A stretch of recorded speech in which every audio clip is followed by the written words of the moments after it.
गलती क्या कर दी? किसानों की तरफ ध्यान नहीं दिया, खेतों की तरफ ध्यान नहीं दिया, पूंजी के लिए विदेशों से कर्ज मांगना शुरू कर दिया। जिस हिंदुस्तान ने अपने इतिहास में कभी किसी देश से कर्ज नहीं लिया था, उस हिंदुस्तान ने आजादी के बाद 1952 में पहली बार दुनिया से कर्ज मांगा। आपको यह सुनकर बहुत दुख होगा कि 1947 तक हम दुनिया में ऐसे देश थे जिसके ऊपर कर्जे का 1 रुपया नहीं था। फिर 1952 में हमारी सरकार ने विदेशी कर्ज लेना शुरू कर दिया। कर्ज लेना शुरू कर दिया तो कर्ज देने वालों ने अपनी शर्तें हमारे ऊपर लगाना शुरू कर दिया। आप किसी से भी कर्ज लेंगे तो फोकट में तो नहीं देगा वो।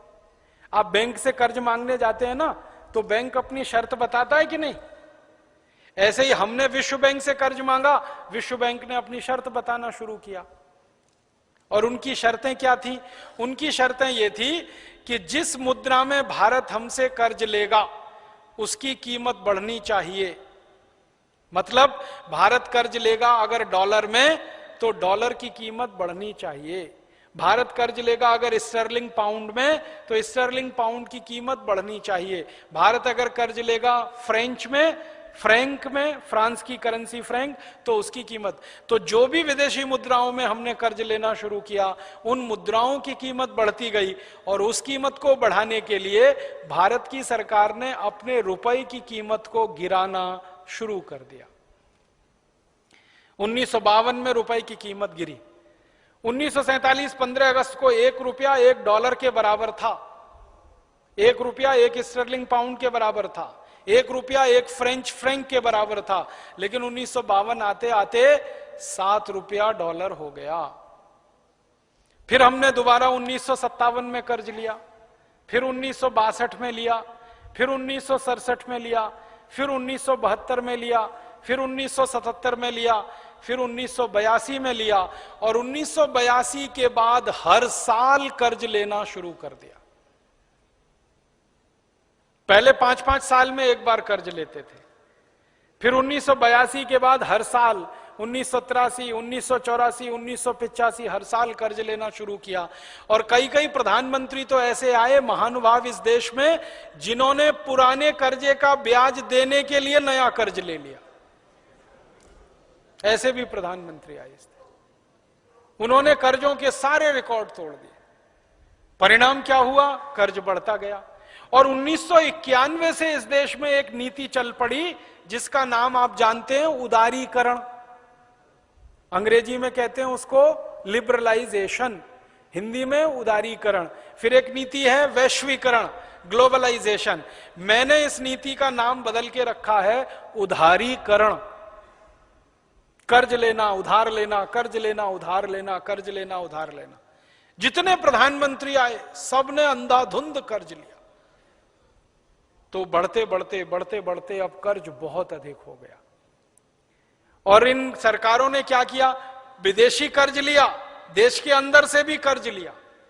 दोनों तरफ से कर्ज ले लेके विकास करने की नींव डाल दी। सबसे खराब काम हुआ कर्ज लेकर विकास करना। हमारे भारत की परंपरा क्या है? जितनी लंबी चादर उतने लंबे पांव। यह भारत की परंपरा है। अगर हमारे पास कम पैसे हैं तो कम पैसे में ही काम चलाओ, कर्जा लेके मत आओ। ये भारत की परंपरा। लेकिन सरकारों ने इसका उल्टा कर दिया। उन्होंने कहा कि चादर अगर बड़ी नहीं है तो उधार की चादर ले आओ। तो कर्ज ले लेके देश के ऊपर इस समय लगभग 18 लाख करोड़ रुपए का तो विदेशी कर्ज हो गया, केंद्र सरकार और राज्य सरकारों पर।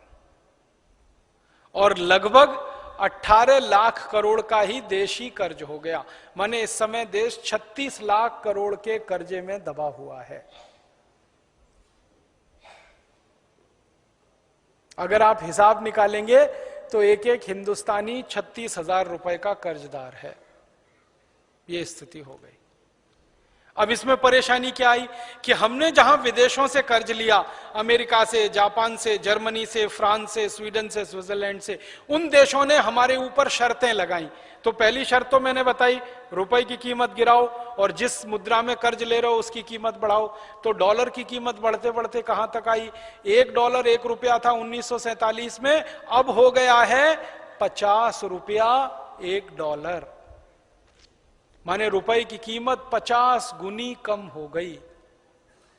1947 में 1 रुपया 1 स्टर्लिंग पाउंड था, अब हो गया है 80 रुपया 1 स्टर्लिंग पाउंड। एक करेंसी आई है दुनिया में जिसका नाम है यूरो डॉलर। 1 यूरो डॉलर 56 रुपया हो गया। हर एक दुनिया की करेंसी की तुलना में भारत के रुपए की कीमत गिर गई।